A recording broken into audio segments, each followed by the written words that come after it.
প্রামাণিক আপনার কাছে আসতে চাই আমরা। সংখ্যালঘুদের উপর হামলার ঘটনা এবং সেটা নিয়ে বিশেষত ভারতীয় গণমাধ্যমের যে প্রচারণা সে নিয়ে কথা বলছিলাম। এর পাশাপাশি ঢাকার রাস্তাতেও গতকালকেও সনাতন ধর্মাবলম্বীদের পক্ষ থেকে মিছিল হয়েছে, তারা দাবি জানিয়েছেন। এই ঘটনাগুলোকে আসলে আপনি ব্যক্তিগতভাবে কিভাবে দেখেন বা আপনাদের মহাজোট কিভাবে দেখে? আনমিউট করে নিতে হবে, শুনতে পাচ্ছি না। প্রথমত শেখ হাসিনার পতন হচ্ছে 5 তারিখে। 5 তারিখে সন্ধ্যার পরেই সারা দেশে বিভিন্ন জায়গায় হিন্দু সম্প্রদায়ের বাড়িঘর, তারপরে মন্দির, প্রতিষ্ঠানে হামলার খবর আমরা পাই। বিশেষ করে বাংলাদেশের উত্তরাঞ্চলে বেশ গ্রামের মধ্যে, যেখানে যাতায়াত কম, সাধারণভাবে কম থাকে, রাতের বেলায় সেই মন্দিরগুলো এবং প্রতিমাগুলো ভাঙা হয়েছে।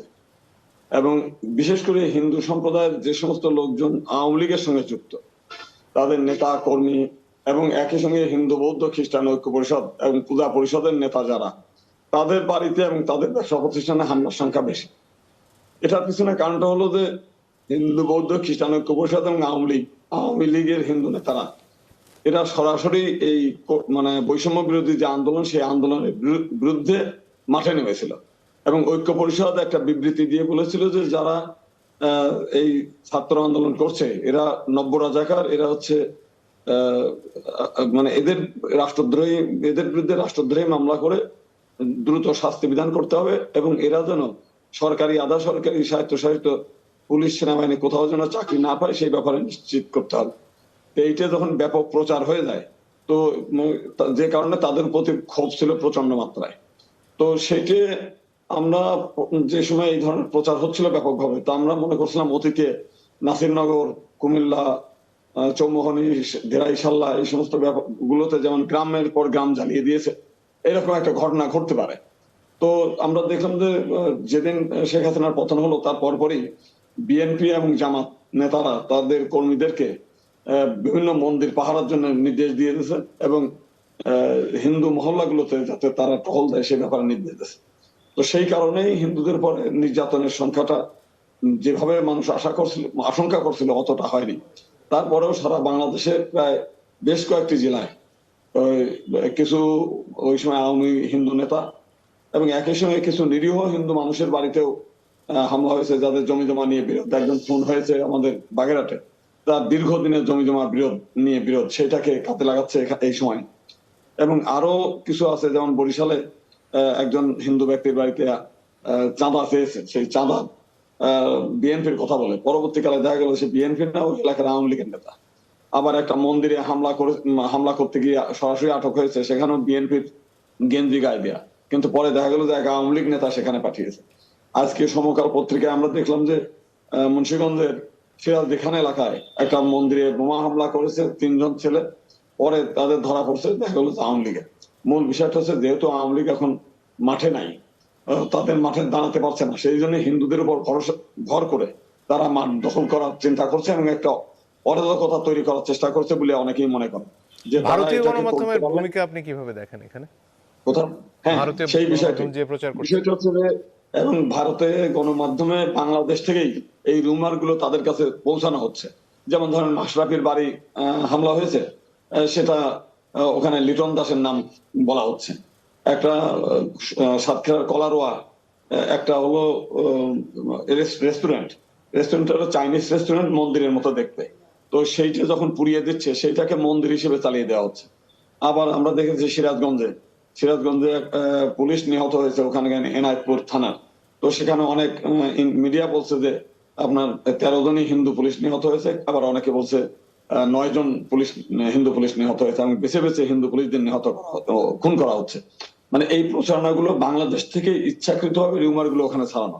এবং আমরা দেখেছি সাবেক প্রধানমন্ত্রীর ছেলে জয় একটা মিডিয়াকে প্রথমে বলছিলেন যে আমার মা রাজনীতি করবে না, পরবর্তীকালে যখন পৃথিবীর কোন দেশ থেকে তাকে রিসিভ করে নাই তখন বলছে না, তিনি এখনো প্রধানমন্ত্রী আছে এবং বাংলাদেশের হিন্দুরা নির্যাতিত হবে, যদি নির্যাতিত হতেই থাকবে, যদি আমার মা না দেয় তাহলে হিন্দুদের বাঁচাতে পারবে না।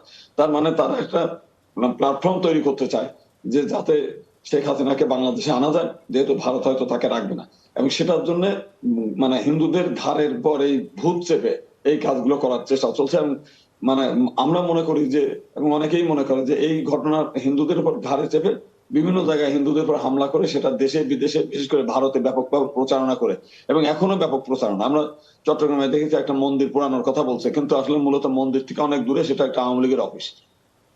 ৪২ জন, অনেক জি বলছে যে সব হিন্দু পুলিশ মেরে ফেলেছে, কিন্তু বাস্তবতা হচ্ছে সেখানে ৪২ জন পুলিশ মারা গেছে, তার মধ্যে 2 জন হিন্দু।